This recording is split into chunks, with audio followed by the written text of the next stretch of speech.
Hello, Jazers. Be different, be unique, be exclusive. Stay away from drugs, alcohol, and tobacco. Zuk muam, zule drugs delawin shing nun lim takin naman thay. Oh, he video ay in news nga inom tak kan react pay doon ani. Mas sabira suanin ay kalak thay hun atop doon tatlat may ni. Lele sorkarin tuma nga inatiyaman ay doon box sila ba. Ay hitso puivyawang kan react ang tituanin MNF chalay lang panghianin. Bufay supply dana corruption lian tham omni na lang tin anron posa an Instagram page ha hian tizonin ZPM lampangero anron in soifie chiang viau thunga an supply minister pubi Lalchhanzova'n hian in aron soifie chiang viau boka tin oil palm chungchanga ZPM sarkar malak na tepo kan thlir howanga tizonin selui bill to MLA pulal rin sang ralte in a bill chunga khwa inhmun nei lo te tan inhmun a leisak ti hi hei chu chanchin lom lamani chu wan chak an riek ve shim kan soilang ve shimang ti chonin OMB mangin Mizoram sarkarin sumapuk le tlat mai ole hengte hi tun tum video kan riek turte ani tuna kan riek chanang ama sabera chonin ai kalak thei hun top don ta ani Mizoram sarkar ZPM kai shoi Mizoram sarkar nuaya na thokte ta na ai kalak thei hun chu voin July ni som pariat sang ni som ni pali hian atop don ta ani heti lai hian aikal late zinga ngai na thiam big an don lo tlat mai ani Council of Minister thutluk na angin Department of Personnel and Administrative Reforms DP&AR Secretary pukelal thom moi chuan June ni som pakwa sang ni som ni pali khan office memorandum ati chuaka sarkar na thok aikal late chu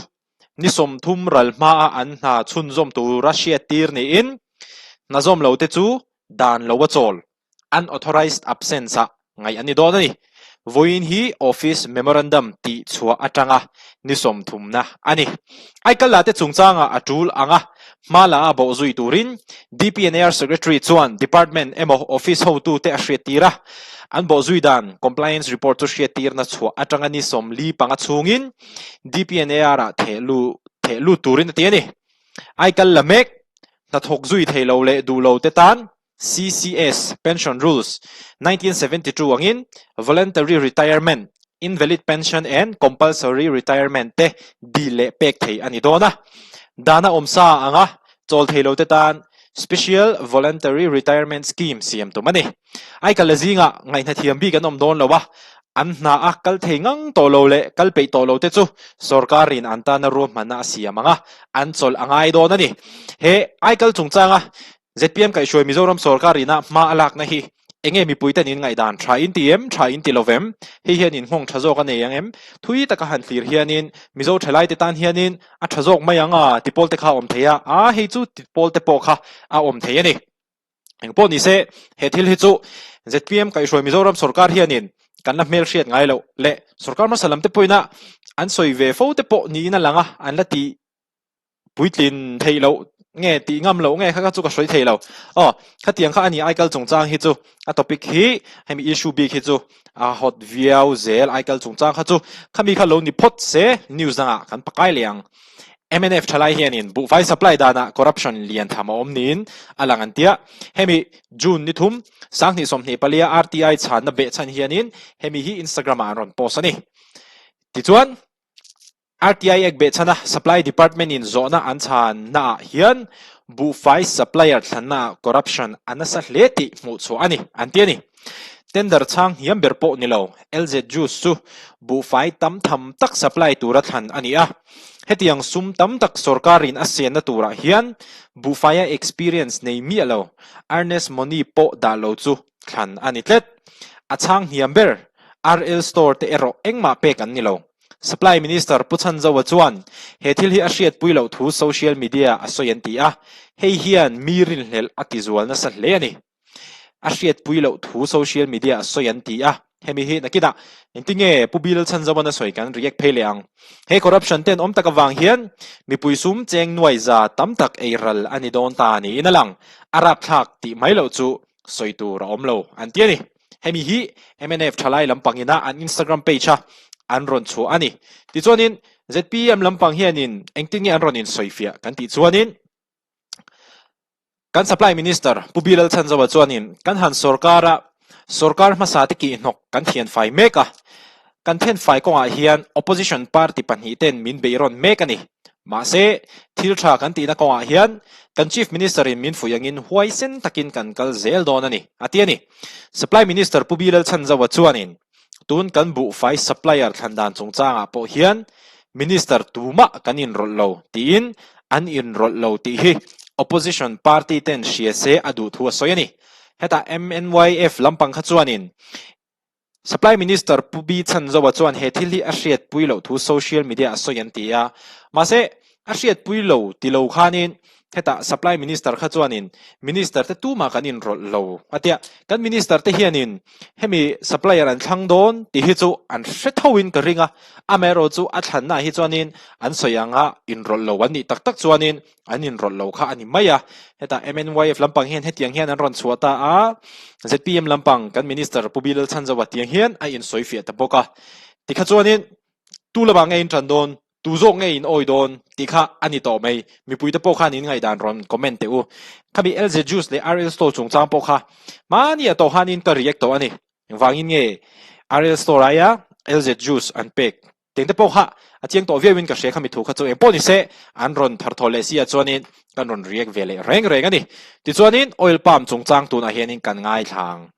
Mami District Chunga Ahma Sabiratan Tuidam Kwa Oil Palm Farmer Cooperative Society Limited Titana Oil Palm Cooking Oil Herna Call and Sinna Trial Run Nimin Khan Negani He Oil Palm Herna Call and Sinna Huni Mami District Cooperation Office Hwai Hodin Mami District MGL District Information and Public Relations Department Tetsuan and Manpuya Pulal Thangfala District Cooperative Officer Chuan Report Be in He Oil Palm Herna Call Hian Nikata Oil Palm Quintal Soma Hertheya Nikata Oil Palm Shak Liter Zatnile Oil Palm KG Zatum a her swak theidona he call bun nan le in saknan hian cheng noi somni pani point panga man ralani atia he call manani huna chuan oil palm ching tu te hian tuna oil palm anshal na aya le thuma hlok zokin an oil palm te hi anshal theito donani atibok tuna hian mami district chunga cooperative society za som panga anom meka malak na shang kalpui meka ni a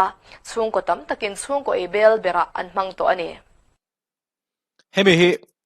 athati ta kanai via chanchu ZPM hi hanthlir hianin entrepreneur mindset deuh hi an nei ni deuh hianin ka hriani a chanchu min serthum ti hianin alo tharta serthum shaltop ai chuanin khami orange juice hanshal kha a hlok dai zo gani tuna po hianin hey oil palm an chingta an tharta ti chuanin oil palm har shaltop ai chuanin a oil te khan siekta khati khanin a raw material mangkhan a product an siama kami product khachu a raw material ai khachoni na shal to the nge thin bokani hey mi a hianin ZPM lampang hi mi entrepreneur mindset hi an pude urep ni hianin ka thrin ani imponi se ZPM thalai hian aron caption veta ti hian oil palm herna khol ma saber bun felani ta congress le MNF sarkar lai atang to khan oil palm hi chin tir to ani ma se oil palm ching tu ten ashal chuana lama harsan na an tok na sa hle ZPM tharuk chung lek sarkar chuan oil palm ching tu te tan Mizoram ZPM tharuk chung lek sarkar chuan oil palm ching tu te le Mizoram tan be se na thar athen sake an ron te ni oil palm ching tu te kan lom puin hlotlina an chanjel theina an du sangna kan hla ne an ti bokani ka ZPM thalai thu chu ka ni hei hi chu nia masona ania kan ron react ve shrim ani hi alomom ve shan pa shrim ti chuanin MNF hi am party Instagram page hi ka en wanga thil notice thar ka nei ani Instagram a thala kan post dan te le an caption an post dan te amma ain tuna hianin aron improve a tran an ron la chho ti hi a hre thei ani hey Serlui bill to MLA pulal rin sang ral te in a bill chung khua North Chon Pui aning chumo Chon Pui nge Chon Pui aniang khua inhmun nei lo te tan inhmun a leisak te ni hei hi chu ale inhmun a leisak pi aba ka hianin JCB mangin inhmun hi a leisak ngal bokani hemi hi MNF lampang hianin an Instagram page han ron post ani hemi hi a thakop mai ingpo ni se politics ka ngai event ma akaril ru dan tur chu hetianga MLA pakhatin abial chung ami har sa te ta na inhmun alaisak pialama alaisak hi afati tha em ve o ti kha ni top mai ni politics ngai event ma so ma se politics ngai event nuwa chuanin abial chung mi te tia khanin tu te party nge yang ti khari ro khana lo lang ve ta thina a in hmuna leisak te hi MNF party mi le san ni nge ZPM mi le san ni nge Congress mi le san ni nge BJP mi le san ni nge kha chu ka hriat pui to chuang lawa engpo ni se kha chu politics ka ngai ven nuwa thil ka thlir dan kha ani ve tam mai mai ani chu kan ron share ve reng renga engpo ni se hetianga abial chung te ta na thil tha ati hrim hrim hi ke chuan in a tha ka tia riak tlak ni in ka hria ka ron riak ani in hmuna leisaka a leisak boka hei hi ati ro pui khitiang enge in hmun nei tu te a leisaka te tan hi chuanin a lom om don lu tu ani chu van chuanin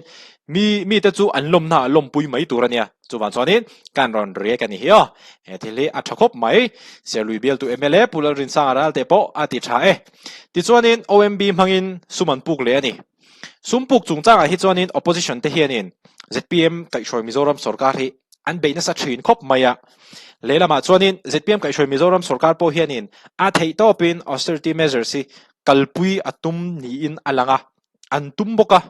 thil chi sang sanga poisa an save theina turanga chuanin tran an la thina ni chuti lai chuan opposition te nge ZPM kai shoi Mizoram sarkar an beina an ti chuan advisor to CM in nga lutuk hei hiana be bo manga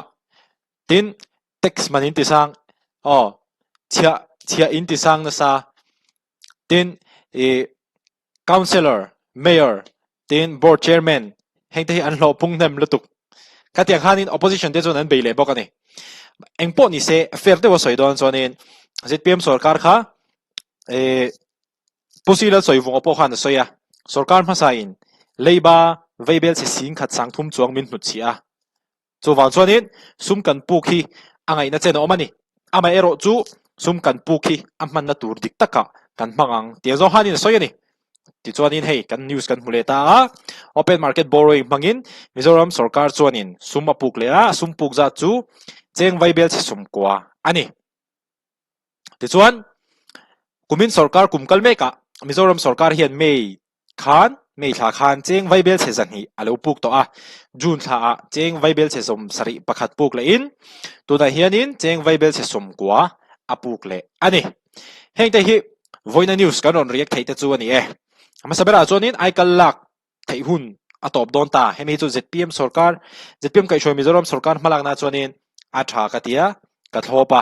ti chuan MNF lampangin bu fai supply dana corruption lian tham tak omni in an soya ama ero chu kan chief kan supply minister pubi Lalchhanzova'n chuanin